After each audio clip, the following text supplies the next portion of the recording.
everyone. I'm Jan Mercer-Dahms, the Vice President of U.S. Development of Join Mayshad. We're an ecosystem of brands for women by women, connecting women to each other and to the companies, causes, and organizations that champion equity for women professionally and personally. Please make sure to check us out at joinmayshad.com and subscribe to our YouTube channel where you can listen and watch all of our episodes in our Women in Money series, Diversity, Equity, and Inclusion. And of course, you're here with us today for Speak Your Mind with Dr. Risa Ryger. Welcome, Risa. Hi, how are you? Hi, Jen. Great to see you. And what a wonderful surprise to have you come and join us today. It's great. I've missed you so much on this show. I'm standing in today for our fabulous founder and CEO, Neza Alaoui. And Risa, I know that you and Neza love to kick off because we're here Monday. It's September 1st, the start to fall. And as we think through normally what fall means to us, this year we know has changed just a little bit. But I know that we like to kick off each and every week with a positive thought in the sense of how during this moment in time are we still finding a sense of hope and joy and lightness in everything that we do on a day-to-day basis. Risa, share with us one positive thing that happened to you in the last week. Okay, well, this is going to sound like an odd way to start off with a positive, but let's just hop in here together. First of all, welcome. So thrilled that you're here with us. And here we are in the sisterhood powering forward. So what happened with me was that, I do meditate. And one day I was just, having my meditation. And all of a sudden, the tears started rolling down my face because I had just had an experience where I saw friends I hadn't seen in a very long time. And so it was that moment of tasting the typical normalcy of what life used to be like. And like sometimes when we're in our lane, we're just in there and we're going forward and it helps as a coping mechanism. But then when we have that moment of what life has been like, and previously, it really can be very, very kind of distressing. And so what happened was that I'm there and the tears are streaming down and I'm thinking about the people that I'm missing, the people that I can't hug. And then it flipped. And then I thought about just how incredibly fortunate I've been and that relationships mean everything to me. Relationships are what this world is about, is what life is about for me. And I've put effort into my friendships, my connections with others. And that's how it all works. That's how our work works. That's how our lives work. That's how our hearts work. And then I started thinking about the people that I was missing and how fortunate I was to have people that I missed. So starting from that point, which is so important that we allow that for ourselves, that we allow whatever sadness or missing or nostalgia we might have, and then be able to see really what that means for us and where the positive is in that. And so I felt very positive afterwards, and I actually went ahead and made some calls to people who I hadn't connected with. And so what started out as tears rolling down my face wound up into smiles, not only for me, but for people I love and care about. Risa, I love that story. And I love how you were able to experience that journey for yourself from the moment in time that you realized that so many people were missing from your life to the fact of being thankful for actually having those people in your life. And I think that that's really important right now because many of us are without, right? When we think about everything that we're without, and when we think about the, what the pandemic has brought to light on so many different levels, from the injustices and the inequalities to just the complicated nature of how we think about our own health, to leading into what today's episode is all about, education and going back to school. And fall usually marks this moment in time where, yes, it's Fashion Week, yes, it's the U.S. Open, but also all of us go back to school in some shape or form. Even for for us adults who used to think about going back to school in the sense of now we have to be back in the office every day, we're not necessarily doing that either, right? So this is a pivotal moment in time where things are really going to continue to be disrupted. So in your practice, what are you seeing right now from the perspective of how are children adopting and coping with the transition of how they process psychologically what going back to school means this year. Let's talk about that first, and then we'll talk about how parents are coping as well. Jan, that's a great place for us to start because oftentimes children are discounted in terms of what they experience, feel, and can communicate. And children are extraordinary in what they take in and what they understand. Even the children who are tiny really get it on so many different levels because they also know that their lives have been disrupted. So children have a great deal of uncertainty, which makes complete sense because it's not clear what's going to happen with school. So every school is working a little bit differently. And so there are some kids who are going back to school where it's just mornings that they're attending, and then the afternoons are virtual. Some children are going back on 2 days or 2 half days in. So it's a real hodgepodge. And so there's children are wondering what is going to happen. And of course, friendships are disrupted, their activities are disrupted, after school is disrupted, sports have been disrupted. And it's really very hard because the way that children have learned to cope has been hijacked from them often. And so their challenges have been to find new ways of coping. So there are children who are just there. It ranges from children who are really very, very angry and are clear about being angry and feeling betrayed in some respects, that the people that they count on, the adults, and it's not necessarily specific adults, but just kind of the adult world, and the world has failed them. The world has failed them in that now they're having to deal with something that they had absolutely no way of contributing to. So this has been befallen them. This is something that they had nothing to do with, and now they have to figure out how to cope with it. And children are angry. So there are children who are angry. There are children who are anxious. There are children who they're irritable. There are children who are sad, and there are children who are depressed. So we see the whole gamut. And that for some children, being at home has been great because it's in some respects it's easier. When you're in school, there's a lot that you need to interface with. You have to interface with other kids. You have to interface with the expectations that are on you. And so that for some children that this has been an extraordinary time of avoidance.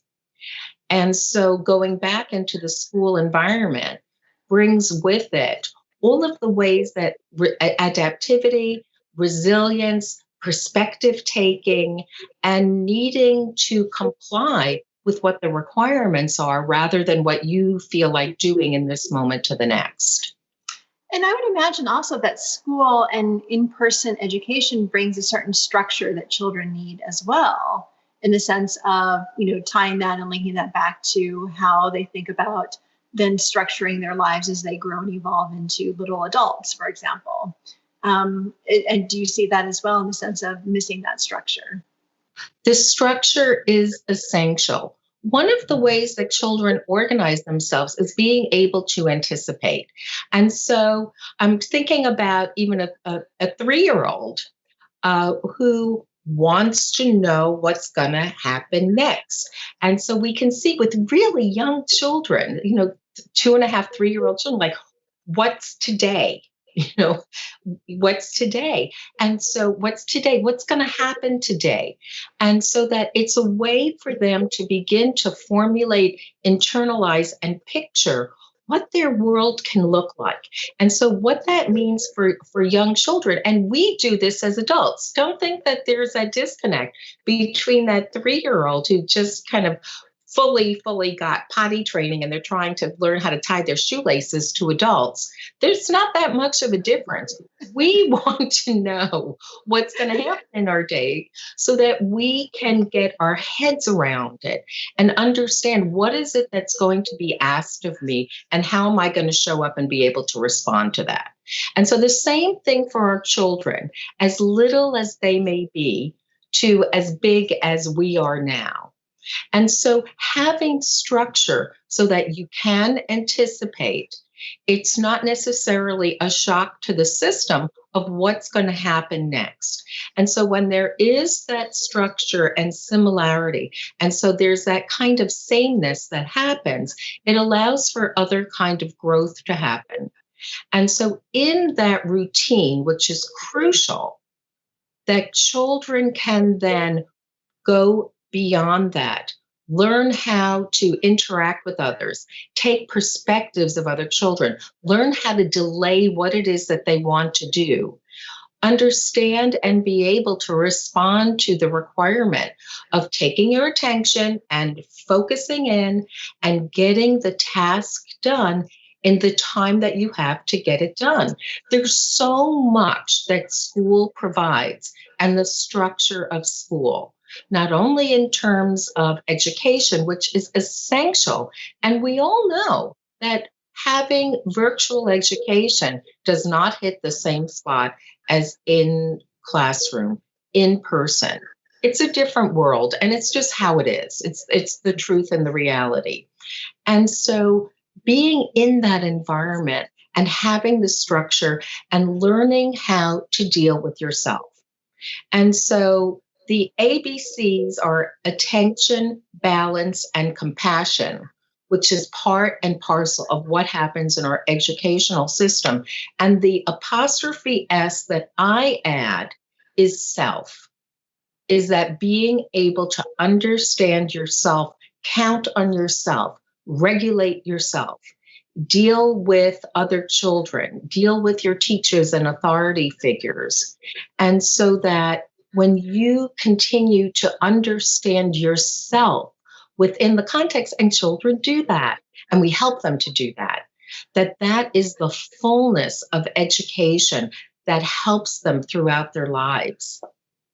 Risa, that was so well articulated. And I think for us as adults, there's so much that we can find value in with what you just said for ourselves as well during right now, particularly as we move into the last 4 months of the year. Talk to us a bit about what are you seeing overall and sort of the themes that now accompany how parents are psychologically thinking through what's going to happen now in the fall. I think many of us thought that we were going to go back to normal in September, and here it is September and things are anything but. Like, this is the new normal, let's face it. Like, we are now in what the new normal is.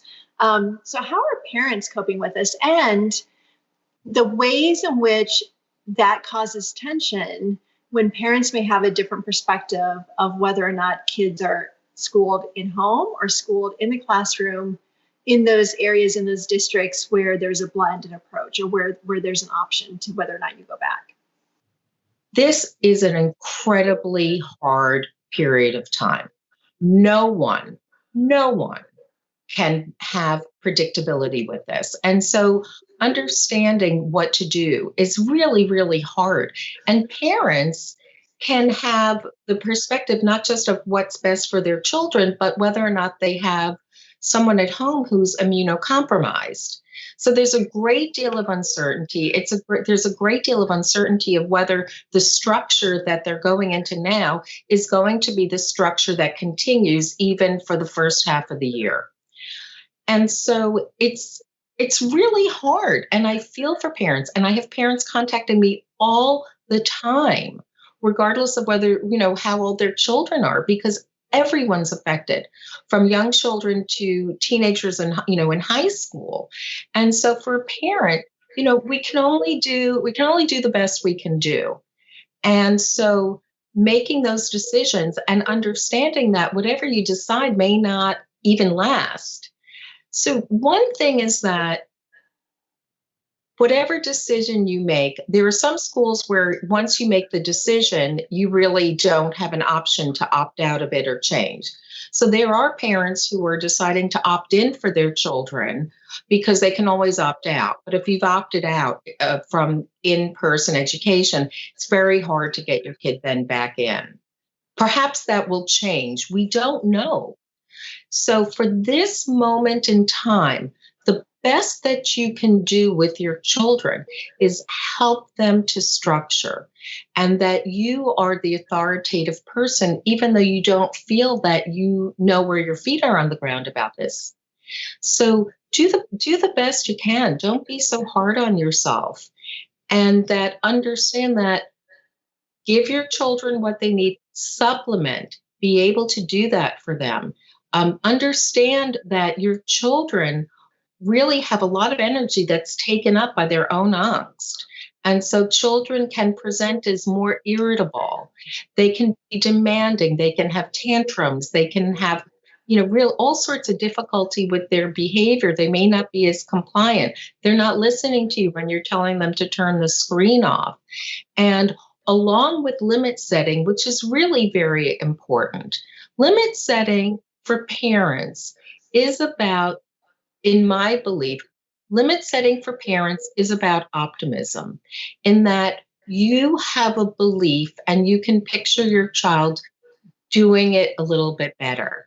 And you need to have that optimism for yourself also, by the way, as a parent, that it's not necessarily about punishment, but it's about limit setting in the service of helping your children be able to move forward, deal with frustration, deal better with being able to meet expectations, and bring love.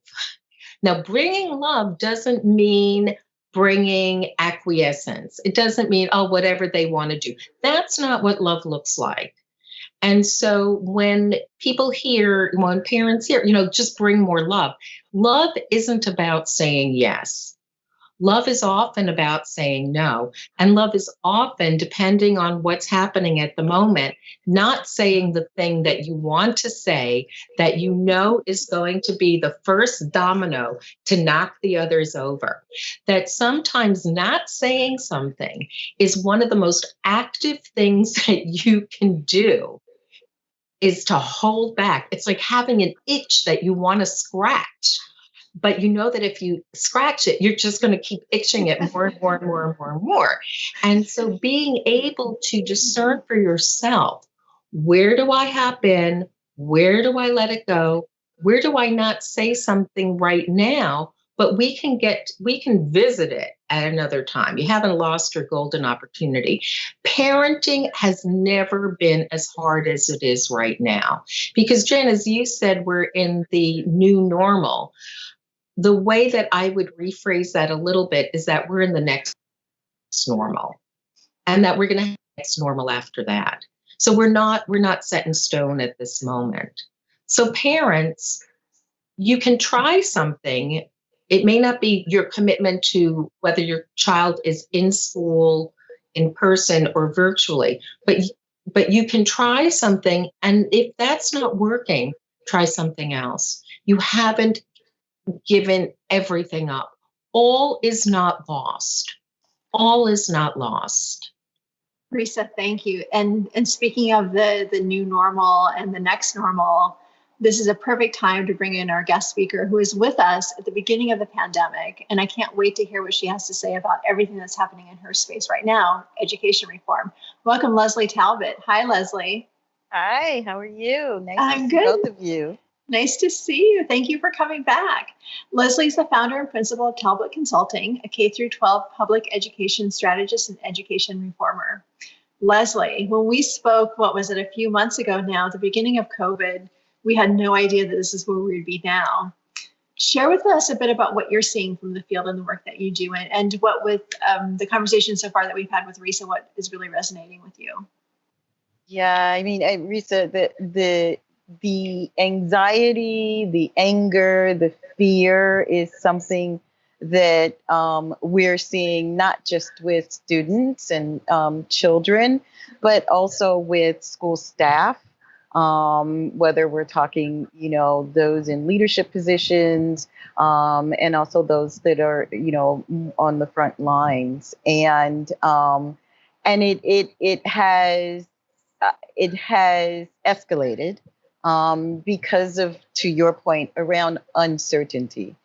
And so, in those instances where we've had like some of our client schools, we had them in the late spring sit down together, all stakeholder groups, parents, students, school partners, et cetera, teachers, leaders, sit down together and create plans, communication plans, implementation plans, so that everybody was on the same page as much as they could be, that parents could actually make an informed decision after understanding what the plan might be.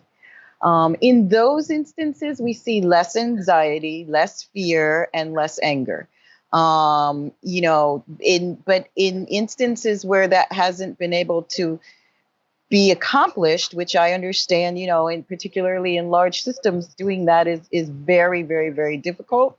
But I do think that, just consistent with what you're saying about what children are experiencing, so too are our school staff and even partners that provide support services to schools as well. So, yeah. Leslie, and I know that there's a lawsuit here in New York City that involves teachers and the mayoral office. Are there things about that you think that we should know about, in the sense of just how that impacts then all those different parties, all those different stakeholders that we've been talking about? Mm-hmm. Yeah, well, and this morning there was the announcement that a decision will be made today as to whether or not New York City Department of Ed teachers will strike. And so I think it is a good example of what happens when there's not a lack of transparency. Now, there's two sides to this. One is, this is, as you both alluded to, this is a moving target. So, people could have made a decision, districts, individual schools could have made a decision in June as to how they were going to reopen. And then depending on your location, whether or not the infection rate advanced or declined, might change the decision you made in terms of implementing and reopening. And so one, there's the moving target. So I get that. I think everyone at this point gets it, because every week there's something different around this. We learn more things about how it's transmitted. We learn more about who it affects, et cetera, et cetera. So I get the moving target piece, around transparency, because, the decision may change. So like you said, the next normal, but the next normal might be not just like, this week, it might be next month, it might, so we don't know. But then on the other side of this, we had essentially 5 months to plan. And during those 5 months, we had, when we're talking about like districts, we had staff that had to be on the front line, basically managing meals, managing instruction, managing, et cetera. But I wonder if in hindsight's always 2020, but in hindsight, what we could have done, not just in New York City, but in other districts as well, what we could have done at the leadership level to effectively, create like what corporate folks do is risk management teams to figure out how to strategize ourselves into a good reopening plan. And for me, a good reopening plan does involve, engaging stakeholders more over than a survey. Well, sorry. When when you're talking about 5 months ago, there was a belief that children really didn't get COVID. Mm-hmm. We had this belief that kids seem to be immune to it. And so we're in a very different space now. I think it was just yesterday I saw the increase in children who've been diagnosed positively with COVID. And so but we did know that adults, I'm sorry to interrupt, we did know that adults got COVID. And the thing I believe that was missing from the beginning on this is the effect that this would have on school staff. And you know what I mean? Yeah. I mean, and rightly so. All of us should be concerned about children. But there are, schools are comprised of children and young people as well as staff. And the thing that we knew in April was that we were going to have to reopen sometime soon, and we were going to have to figure out a plan to do so. And that plan should involve significant engagement from students, parents, and school staff in terms of decision making. Well, absolutely. Those are the people who are involved, and to leave somebody out, I mean, you're only getting a piece of the picture. It's like taking a snapshot, and depending on what family you grew up in, but taking a snapshot and taking a scissors and cutting somebody out of that. Exactly. My mother personally would put masking tape on whoever was out at the moment. That's the old-fashioned way of ghosting. That's really good. But it's cutting somebody out of the picture who, whether you cut them out or not, they're in that picture. Yeah. Right. Mm-hmm. And so it's an illusion. Mm-hmm. But Leslie, absolutely, at that point we knew that adults were affected, and it was adults also under the age of 65, and that and that these are people who need protection. And so there is this overarching kind of structure that we need of like, where is the protection? At what level is it happening? And how can we be clear about that? And could you speak to that a little bit more? I'd love to hear your thoughts. Mm-hmm. Yeah, I mean, and since March and April, like I was saying, we have learned a lot more about how the virus is transmitted. We're here in New York City. We went from a very high infection rate down to we have now, it's 25, 26 days below 1%. We have a couple of areas where there are hot spots, but those hot spots are even still around 5%.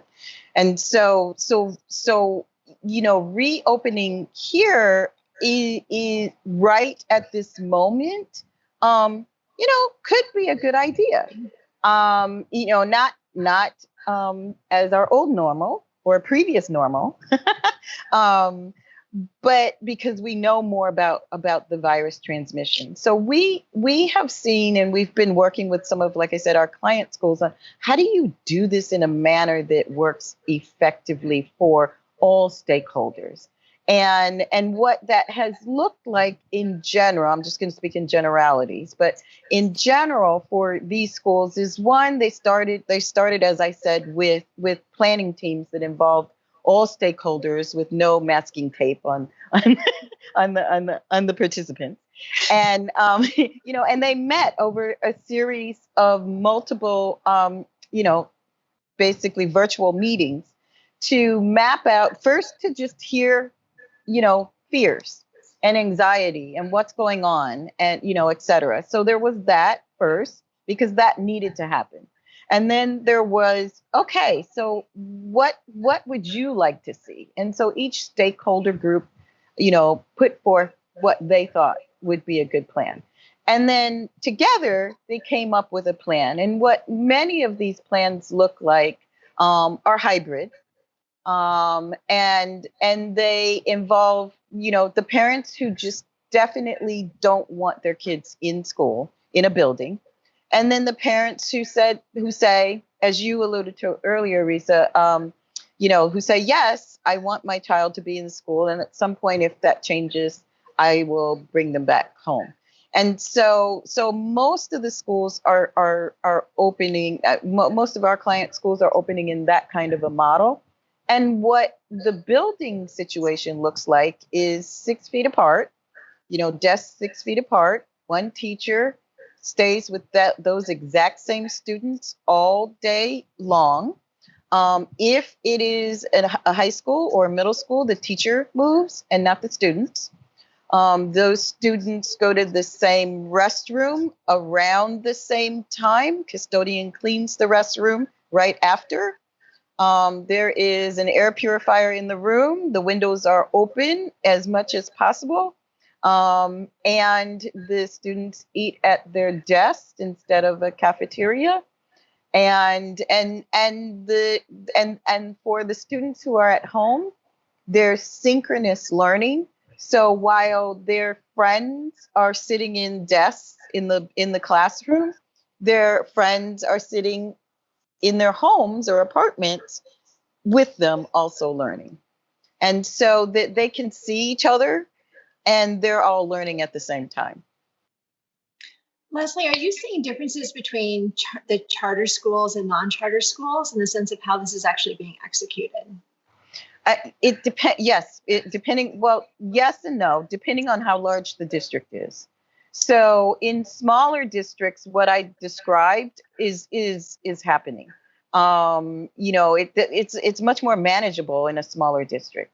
In larger districts, because it's less it's much more challenging to manage. We're not seeing this so much. We are though seeing, even here in New York, the district trying to provide alternative spaces for students to learn. And so they might not go to the school building. They might go to a senior center that cannot reopen. They may go to, an office in Midtown that's empty. They may go to, so the district is looking for, and I'm seeing that in Chicago, I'm seeing that in San Francisco, and so that they're looking for alternative spaces so that you are reducing the number of students in the school building. Leslie and Risa, here's a question for both of you. I'm wondering right now as well, given the fact that we've seen so many inequalities come to surface through COVID that have always been there, but they're heightened now in the sense of the visibility of it. So everything from underlying health conditions by which someone contracts COVID and the progression then of the disease, to access to health insurance, to even now we know that there are racial and class disparities in the sense of how quickly you get your results when you're tested for COVID even. Talk about, Leslie and Risa, the ways in which those inequalities now are surfacing as we think about going back to school. And what are you seeing? Leslie, go ahead, Leslie, kick it off. Oh, okay. So, we've read a lot about access to broadband, to the internet. We've read a lot about access to devices. And those are real tangible inequities that have come to bear. The areas of this country, and I think most of us didn't realize how many areas, even in major metropolitan regions, where there aren't hotspots. So, where kids could, even if they don't have internet at home, that they could go sit. And so, and a lot of that is affecting the extent to which students are learning and teachers are teaching.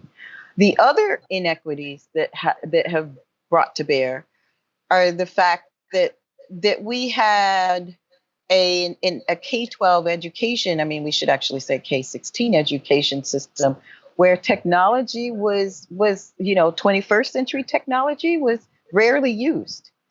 And so now teachers have had to be trained in how to use, Skype and Google Meet and Zoom and et cetera, but also digital learning platforms where, they're providing either asynchronous learning, teaching and learning, or synchronous teaching and learning.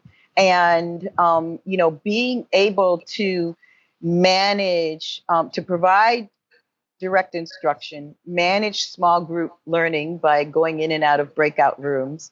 It takes some skill, and then at the same time try to keep the pace, try to manage student engagement, etc. And so in those areas where you have higher income levels, you were more likely to have teachers who had experience doing this.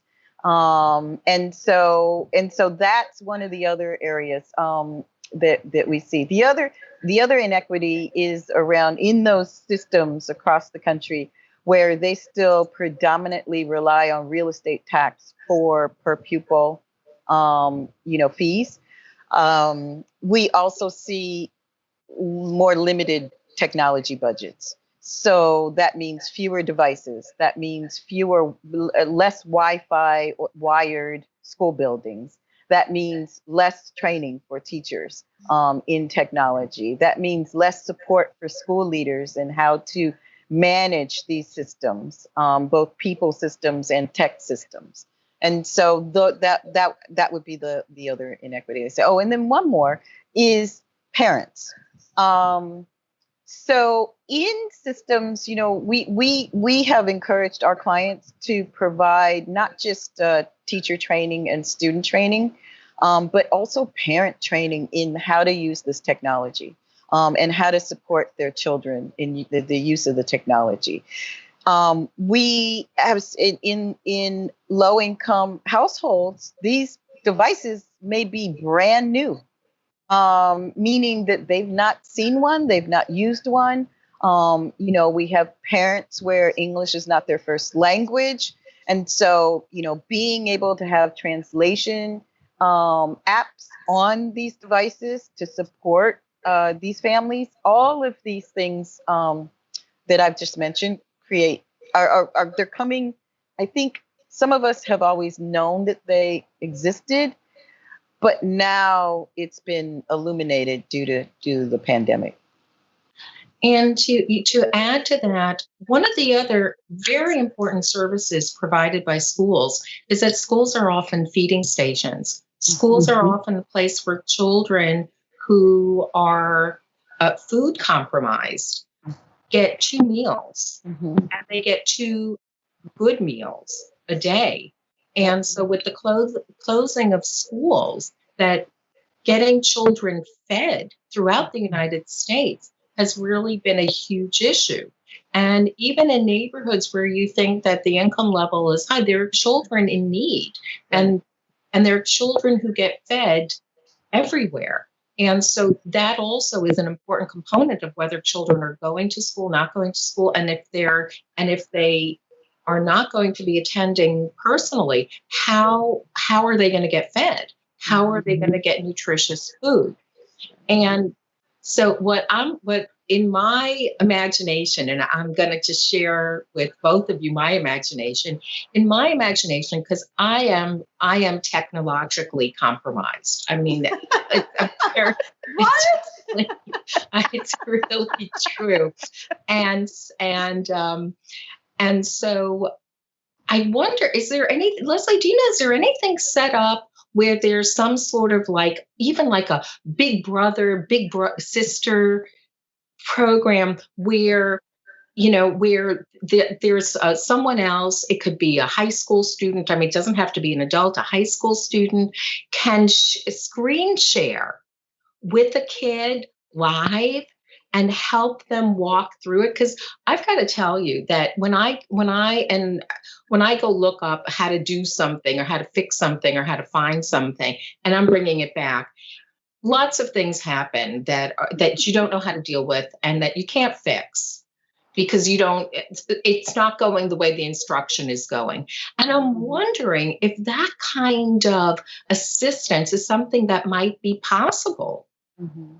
Yeah, I mean, it's a good, I mean, so, one of the positive things that has happened as a result of the pandemic with respect to K-12 education is that schools and people who work in schools have become a lot more innovative. They have risen to the challenge of how to get kids fed.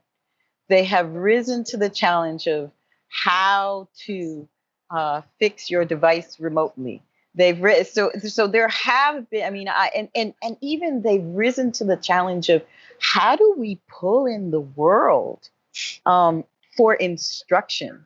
There's so much innovation going on, just, literally, just individually, groups of people, etc. And so there are also organizations that have been around, like iMentor, which is, a mentoring organization that's digital, basically, or virtual, and who have also risen to the occasion. There are boys and girls clubs across the country that have also stepped in to do some of this mentoring. We're encouraging our schools to establish 5 student pods where they're friend groups, where they can have their chat space through the platform to just catch up with each other and support each other, and virtually, and if they are in the building, also in the building.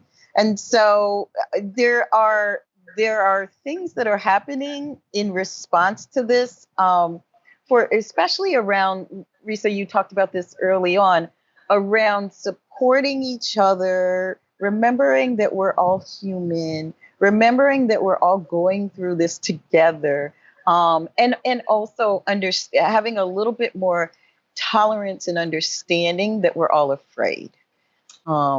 And so, yeah, there's a lot of that happening. Can I add something to that? Because I think what you just said now is incredibly important for all of us to remember. And many of us aren't taking those words seriously, because we're seeing that this is also a period of time. Look, like, we all know this is an election year. We all know that everything from, do I eat indoors or not? Whatever our response to that is, we're being judged. Whether or not we would choose to wear a mask to protect ourselves or not, we're often judged in that way as well. And I can imagine that even in seemingly progressive areas like the greater New York City area, we're not all on the same page with what we think about mask wearing, for example, because it has become politicized. And how that plays out then at the parent level, in the sense of kids are socialized largely, of course, from their peers, from the education system, from their social groups, but also from their parents and from their caregivers as well. And so how do we ensure that even with all the protocols set in place, even with all the right infrastructure, even if desks are removed to ensure social distancing, and even if, walls and faucets and doorknobs are Cloroxed 1,000 times a day, but if kids and parents aren't on the same page with understanding whether or not you wear a mask inside, or, whether or not it's okay to, be 2 inches apart from your best friend as opposed to 6 feet apart. What are some of the challenges that are going to be associated with that, particularly in an election year? What I would imagine that many of this is going to become even more heightened in the sense of us versus them sort of mentality.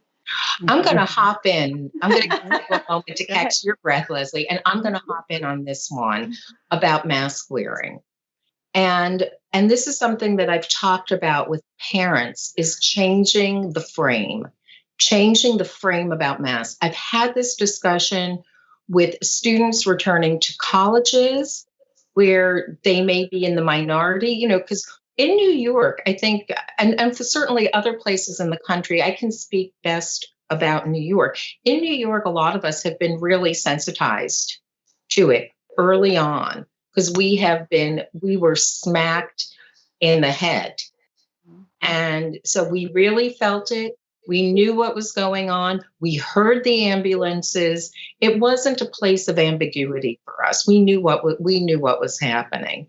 And so the frame of switch up is not just about you have to wear a mask because it's a requirement. You have to wear a mask so that you don't, it's what you have to do. But that also, for schools, for colleges, for schools as young as preschools, that there's this idea of community, and that it's part of community. And And no one likes to wear a mask, but instead of just saying, well, you got to do it. And maybe sometimes you do have to say that, the bottom line. But that also, one of the things that we're doing, and one of the things that we can do, because children are going to look back at this time, either consciously or unconsciously, and they're going to bring the lessons and the life experiences from this time going forward. And we have an opportunity now to instill an idea of community and what happens in community. And for even a young child to be able to participate and to be able to give something positive, that they're contributors. It's not passive, that you can actively help to make things better by wearing your mask. And that we give it that real positive messaging. We have many messages that are available, but I do believe that if we can also put in that positive message, that just like you won't take a bottle and hit somebody over the head with it, like that's not good community, right? Yep. That this is good community, and that people are smiled at, and that it's spoken to in this kind of way of what a good job you're doing. You're so helpful. That's great that you care. And so when we message in that way, we really shift the frame. And children, and Leslie and I were talking about this a little bit informally earlier on, children will also bring home that messaging to their homes. So we have this moment of inclusiveness. So Leslie, take it from here. Yeah, no, I think it's a really good point. Those schools that have, that prior to the pandemic had established what we call good school culture, which is basically good school community. That where, at the start of the day, the school leader is outside the front of the front door, greeting the students as they arrive. The teachers are standing in the hallway, greeting the students as they're walking down the hallway. In once the school starts, where there are morning meetings where students, talk about how they're feeling, and teachers and staff take a, quote unquote, temperature of the room. The schools that were already doing that, this is just an addendum to that of, we want to make sure that we keep everyone in our school community safe. And so that's the best way to do it. But the other thing is that, that works for 90% of people. It only takes one to infect a whole bunch of people. And so there does, in my opinion, there should be a mask mandate. One thing I will say, in addition to the mask mandate, is that there are certain age groups where wearing a mask is very difficult. So the 3 to 6-year-old, 7-year-old situation is challenging. And I saw on Twitter last week a teacher, one of the art projects was decorating your face shield. And so, imagine now you can, you know how like usually like in elementary and preschool, you're like making masks out of paper plates. So now you're decorating your face shield, and now you have ownership over it as a child. And it's something that you're proud of because it's your art project now. And so, so there are ways. I think there's challenges for younger kids around the mask, but younger kids will wear a face shield because it's more of a kind of real mask, and especially if they get to decorate it. So I think you have to look at what's going to work. But we didn't go from, 799 deaths a day down to where we are now with less than a 1% infection rate. The biggest change that we made was people had to wear, there was a mask mandate. People had to wear a mask. And so we know that, and one thing I will add is the schools are, like Risa having the conversation during orientations, exactly how, we want to keep everyone safe. This is how we know the virus is transmitted. And, and so they go over the mask wearing. They go and they also go over hand washing, how to wash your hands, because most of us really weren't washing our hands correctly before. Who knew? So, I know, who knew? Like the thumb piece. I never did the thumb. So who knew? That's a different show. I know, right? Exactly. I mean, I just never knew. And so, but so they're going over hand washing. They're going over touching items. They're going over why we should put the sanitizer on our hands when we move from place to place, et cetera, et cetera. And so I think, the schools that are doing this well are doing those things. Leslie, Risa, thank you so much Leslie, first of all, thank you for coming back. It's been wonderful to catch up with you. And we have so many other things to be talking about, particularly as we move as we fall forward into fall. Right. So thank you for having me. Absolutely. And Risa, again, amazing as always. Speak your mind with Dr. Risa Ryger. Risa, how do we stay in contact with you during the week until we see you again next Monday? Oh, Jan. Best way is please contact me at drr at expertinchange.com. And for today's takeaways, Jan, you're hopping into Nez's seat today, which is your seat. You always have a seat here. Is that for today's takeaways are that schools are really thinking about this. Leslie gave us tremendous information about the fullness of who's in the picture. So for everybody watching, think about who's in the picture of education. The second big takeaway is to do your best. That's all you can do. We all make changes. We iterate every single day. And depending on what you know, you can incorporate that new information into your next step. You're not on your last step. You're just in the midst of your next step. So take that with you. And thank you so much for joining us today. And as always, we've saved a seat for you.